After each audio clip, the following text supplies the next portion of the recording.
گیا تیری تک کے ادامہ میں مرید ہو گئے۔ تو محبوب کو اللہ نے خوبصورتی ہی اتنی دی، جمال اتنا دیا، دیکھنے والے کہا کرتے ہیں اللہ اللہ، یاد آتا ہے خدا دیکھ کے صورت تیری۔ اللہ اکبر، صورت بھی سونی، میرے محبوب کی سیرت بھی سونی۔ میں کہتا ہوں کہ یہ ایک دن کا محفل میلاد کیا، ساری زندگی حضور کے نام پہ لگا دے، حق کے شکر پھر بھی ادا ہو۔ ہمارے بدن پہ اللہ کی قسم اتنے بال نہیں ہیں جتنے رسول اللہ کے احسانات ہیں۔ ہمارا بال بال قرض رسالت میں جکڑا ہوا ہے۔ یہ فرانس کے گماشتوں نے سمجھا کیا تھا، ہماری جانیں حضور کے نام پہ قربان، ہماری نسلیں حضور کے نام پہ قربان، ہمارے بچے، ہمارے ماں باپ، ہمارے مال و متاع حضور کے نام پہ قربان، سب کچھ قربان کرنے کے بعد بھی ہم کہتے ہیں حق تو یہ ہے کہ حق ادا نہ ہوا۔ ان کے اتنے احسان ہیں ہمارے وجود پر، اگر حضور تشریف نہ لاتے آج میں اور آپ کہاں کھڑے ہوتے؟ انسان تو بک رہا تھا منڈیوں میں۔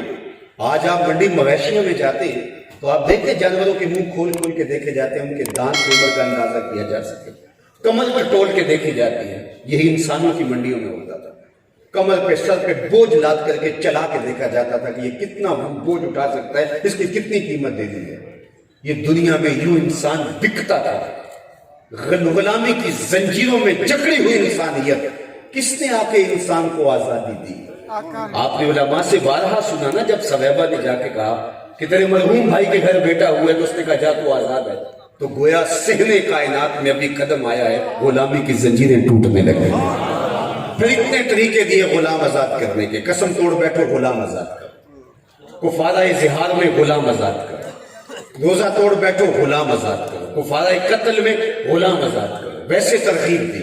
حضرت سیدنا صدیق اکبر نے کتنے غلام آزاد کیے، حضرت عثمان غنی ہر جمعے کو غلام آزاد کرتے تھے، حضرت عبد الرحمن بن عوف رضی اللہ تعالیٰ عنہ نے اپنی زندگی میں 30,000 غلام آزاد کیے۔ غلاموں کو آزادی ملنے لگی، اور آج دنیا کے اوپر غلامی کا وہ رنگ نہیں ہے، اور غلام جب تک موجود رہے ان کا حق بتایا، جو خود کھاتے انہیں کھلاؤ، جو خود پہنتے انہیں پہناؤ۔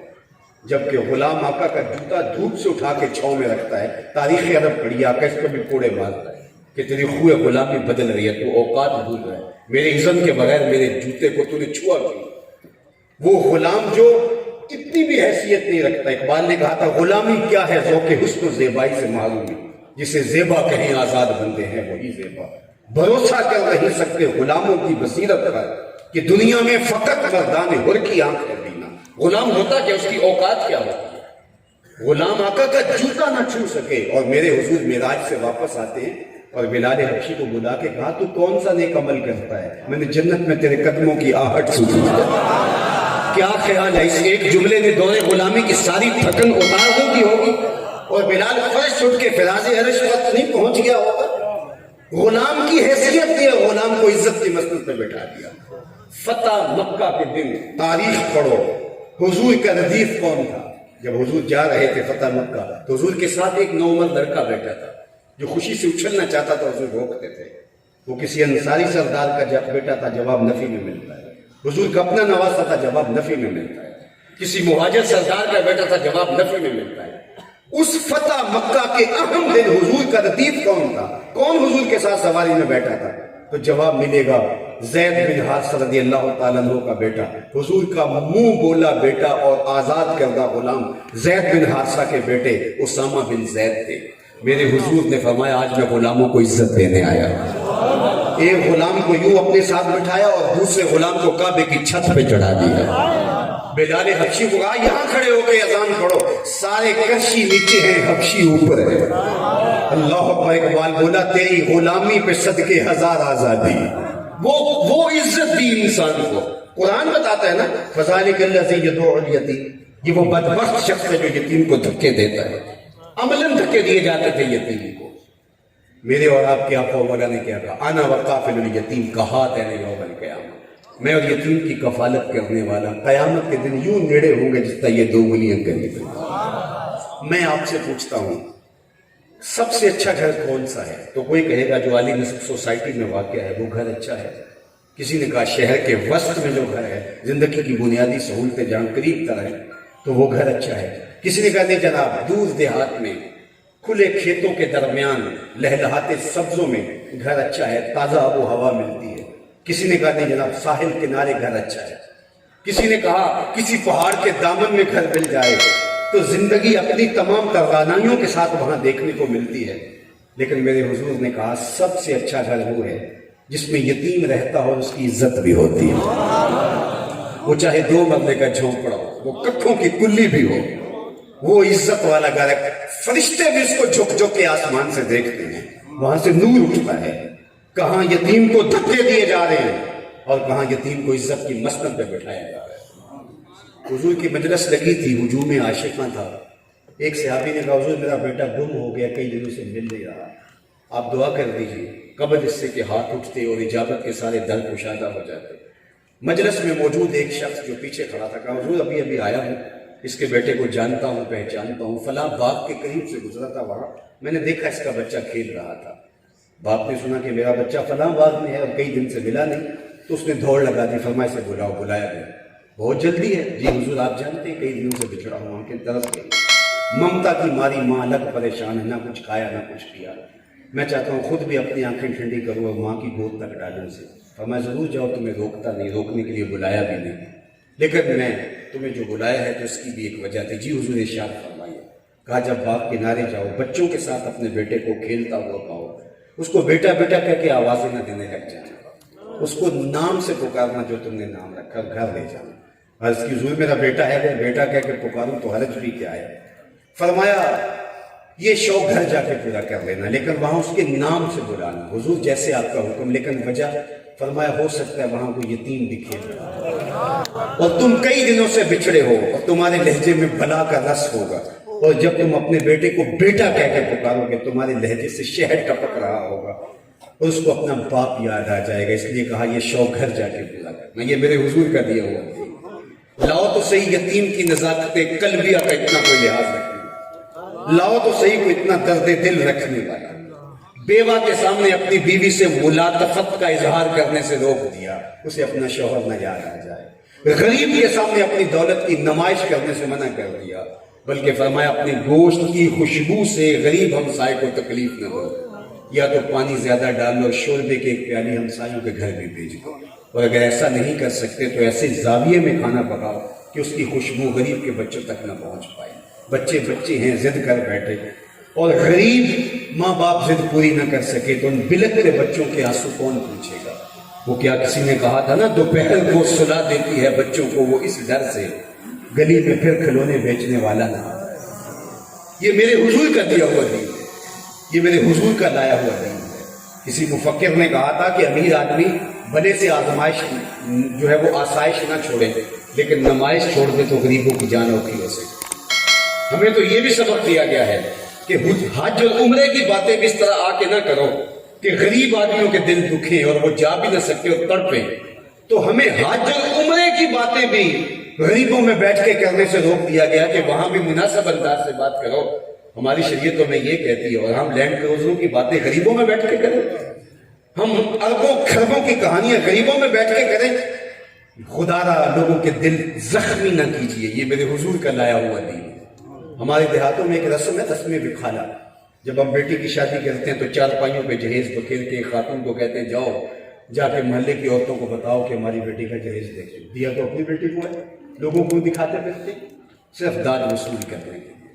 لوگ کہیں گے واہ سیٹھ صاحب نے، ملک صاحب نے، خان صاحب نے، چودھری صاحب نے کمال کر دی، تم نے بھی داد لے لی، لوگوں نے بھی دے دی، چوپالوں بیٹھکوں میں تبصرے بھی ہوئے، لیکن تم نے نہ سوچا کہ تمہاری بیٹی کا جہیز دیکھنے کے لیے اس بوڑھے مزدور کی بیٹی بھی آئی جو بڑھاپے کی وجہ سے روز اڈے سے واپس خالی آ جاتا ہے، اس کو بوڑھا سمجھ کے کوئی قبول نہیں کرتا۔ وہ مزدور لینے والے لوگوں کی طرف لپک لپک کے جاتا مجھے 10-20 روپے کم دے دینا، لیکن اسے کوئی قبول نہیں کرتا۔ روٹی والا ڈبہ لٹکا کے جب وہ خالی دوپہر کے وقت روز گھر پلٹتا ہے تو وہ جانتا اس کے قدم کتنے بوجھل ہوتے ہیں، اور جن کی امیدیں ٹوٹ رہی ہیں، جن کا رشتہ کوئی مانگنے نہیں آتا اس غریب کا، وہ بیٹیاں گھر کی دہلیز پہ بوڑھی ہو رہی ہیں جہیز نہ ہونے کی وجہ سے۔ تمہاری بیٹی کا جہیز دیکھنے کے لیے اس مزدور کی بیٹی بھی گئی، تم نے تو داد پا لی، لیکن جو زخم ان کے کلیجے پہ لگے اس کا بداوا کس کے پاس ہے؟ تارا ٹوٹتا سب نے دیکھا، یہ نہ دیکھا ایک نے بھی، کس کی آنکھ سے آنسو ٹپکا، کس کا سہارا چھوٹ گیا۔ تو کہا یتیم کے سامنے اپنے بچے کے ساتھ بھی آپ اس انداز سے پیش نہ آئیں کہ اس کو اپنا باپ یاد آ جائے. یہ میرے حضور کا دیا ہوا دین. ظالموں، جس محبوب نے اس قدر پیار بانٹا، انسانیت کو انسانیت کا سبق دیا، یتیموں، لاچاروں، بیواؤں، دکھیوں کو اٹھا کر کے عزت کی مستیوں پہ بٹھایا، کیا اس محبوب کا حق یہ تھا کہ خاکے تراشے جائے؟ تمہارے ہاتھ ٹوٹ جائیں، تمہاری زندگیاں خاشاک ہو جائیں، تمہاری بربادی اور تباہی ہو، ابو لہب کی طرح تمہارے ہاتھ ٹوٹ جائیں، میرے محمد کا نام کل بھی اونچا تھا، میرے مصطفیٰ کا نام آج بھی. ان کے ذکر کے غلغلے کبھی بھی مدھم نہیں ہوں گے، رہے گا یوں ہی ان کا چرچا رہے گا، پڑے خاک ہو جائیں جل جانے والے. اس وقت امت کو یگانگت کی ضرورت ہے، اتحاد کی ضرورت ہے. امت کھڑی ہو پوری قوت کے ساتھ، شرق سے لے کر غرب تک، آفاق کے گوشے کے اندر حضور کے نام کا پرچم اٹھائے اور حضور کی محبت کا پیغام لے کر کے نکلے. اقبال نے کہا تھا مسلمان کو مسلمان کر دیا طوفان مغرب نے. اب بھی اگر ہم اپنی صفوں کو سیدھا نہیں کرتے اور آج بھی ہم جو ہے وہ ٹکڑی اور گروہوں میں بٹے ہوئے لوگ آج بھی یگانگت کی طرف نہیں بڑھتے، تو کوئی اور وقت کیا آئے گا، کس کا ہم انتظار کر رہے ہیں؟ اٹھیے کہ حشر دوبارہ نہیں ہوگا. آئیے اپنی زندگیوں کو مرتب کیجئے، منظم کیجئے، امت بننے کی کوشش کیجئے، اپنے عمل میں نکھار پیدا کیجئے. میرے استاد فرمایا کرتے تھے یہ نہ ہو کہ لوگ تمہیں پوچھیں تم کون ہوتے ہو اور تمہیں بتانا پڑے جناب ہم مسلمان ہوتے ہیں، یہ دیکھو مذہب کے خانے میں اسلام لکھا ہے. آپ فرمایا کرتے تھے صاحب نہ کسی کو پوچھنا پڑے نہ تمہیں بتانا پڑے، تمہاری وضاقتہ طرز زندگی انداز معاشرت ایسی ہونی چاہیے تم دور سے چلے آ رہے ہو، لوگ کہیں وہ دیکھو مصطفیٰ کا غلام آ رہا ہے. اپنے رویے اتنے خوبصورت کریں، اپنا طرز زندگی اتنا اچھا بنائیں. حضور سے پوچھا گیا مسلمان بزدل ہو سکتا ہے، کہا نہیں بہادر ہوتا ہے، لیکن ہو سکتا ہے کبھی اس سے بزدلی بھی ہو جائے، بشری تقاضے بھی تو ہیں. پھر پوچھا گیا کہ مومن بخیل ہو سکتا ہے، کہا نہیں سخی ہوتا ہے، لیکن ہو سکتا ہے کبھی بخل بھی کر جائے. تیسری بات میں نے حضور سے پوچھی تھی مومن جھوٹا ہو سکتا ہے، میں جھوٹا نہیں ہو سکتا. یہ طے شدہ بات ہے، ہمارے واقعہ ہے، مومن ہو جھوٹا ہو یہ نہیں ہو سکتا. میں اپنے اندر اتر کر کے دیکھوں میں کھڑا کہاں ہوں. میں حضور کا نام تو لیتا ہوں، کیا حضور کا پیغام بھی میری روح میں اترا ہوا ہے؟ کیا حضور علیہ السلام نے جو ہمیں نظام زندگی دیا وہ بھی ہمارے من میں ہے؟ یا محبوب کا حکم ہو وہ تو حکم ہے، اس کے لیے تو جانے بھی کر قربان. عاشق تو محبوب کی منشا کو پا لیتے ہیں، محبوب چاہتے کیا ہے. مدینے کی گلی سے حضور گزرے تو ایک ایسا مکان بن رہا تھا جس طرز کے مکان کی تعبیر حضور پسند نہیں کرتے تھے. رکے پوچھا یہ کس کا ہے؟ کہا فلاں انصاری صحابی کا. حضور گزر کے کچھ نہیں کہا تو کسی نے اس کو بتایا حضور گزرے تھے تیرا مکان دیکھا تھا، چہرے پہ آثار پسندیدگی نہیں آئے. اس نے کدال پکڑا اور مکان زمین کے برابر کر دیا. 2-4 دن کے بعد حضور پھر گزرے تو دیکھا کہ ملبے کا ڈھیر پڑا، تو وہاں سے بلایا گیا. کہا میں گزرا تھا تیرا مکان دیکھا تھا، آج ملبے کا ڈھیر دیکھ رہا ہوں، کیا ہوا؟ میں نے گرا دیا. حضور فرمایا کیوں؟ عرض کی سنا تھا آپ کو پسند نہیں، سنا تھا آپ کو پسند نہیں. میں اپنے پاؤں سے لے کر سر تک، اپنے عقیقے سے لے کر ولیمے تک، گھریلو زندگی سے لے کے امور سیاست تک دیکھوں میرا کیا کیا حضور کو پسند نہیں. محمد دی زیارت محمد دے رنگ وچ اے ٹھگ بازیاں جانے پیارا محمد. چوں بنا میں مصطفیٰ خانم درود، از خجالت آپ بھی گردد وجود. عشق می گوئے کہ محکوم غیر، سینہ تو از بتا مانند دیر. تا نداری از محمد رنگ و بو، بر زبان خود میالا نام او. یاری لا تو پاک نبی سنگ، اے پر پوری یاری. پھر درود قبول ہے تیرا لکھ نہ لو ایک باری. اپنی زندگیاں ان کی محبتوں کے سانچے میں ڈال دیں، دور سے دکھائی دیں ہم حضور کے غلام ہیں. بھائی چاروں کو فروغ دیں، اپنی زندگیوں کو 5 گانا نماز کا خوگر بنائیں. پیشانی سے کبھی سجدہ قضا نہ ہونے پائے، جب بندہ ہے تو بندگی قضا کیوں ہو. حضور بلال حبشی کو کہتے ارحنا یا بلال، اذان کا کہنا ہوتا بلال اٹھو ہمارے دل کو راحت پہنچا دے. اور آج میں اور آپ دیکھیں کہ ہم کھڑے کہاں ہیں. اللہ جل شانہ ہمیں حضور علیہ السلام کی محبتوں کا وہ جوہر تابدار نصیب کرے جو زندگی کے ایک گوشے میں روشنی دیتا رہے، اور ہمارے رویے، ہمارا طرز زندگی، ہمارا انداز معاشرت لوگوں کے لیے خیر خواہی کی ضمانت بن جائے. مخلوق کے لیے رحم بانٹے، پیار بانٹے، محبتیں بانٹے، لوگوں کے لیے الفتوں کو فراہم کریں اور ایک دوسرے کے لیے نرم دل ہو جائیں اور یگانگت اور اتحاد سے آگے بڑھیں۔ انشاءاللہ آج نہیں تو کل وہ وقت آنے والا ہے، صحیح احادیث کے اندر اسلام کی نشأت ثانیہ اور امام مہدی جب تشریف لائیں گے تو وہ کہانیاں بیان کی گئی ہیں۔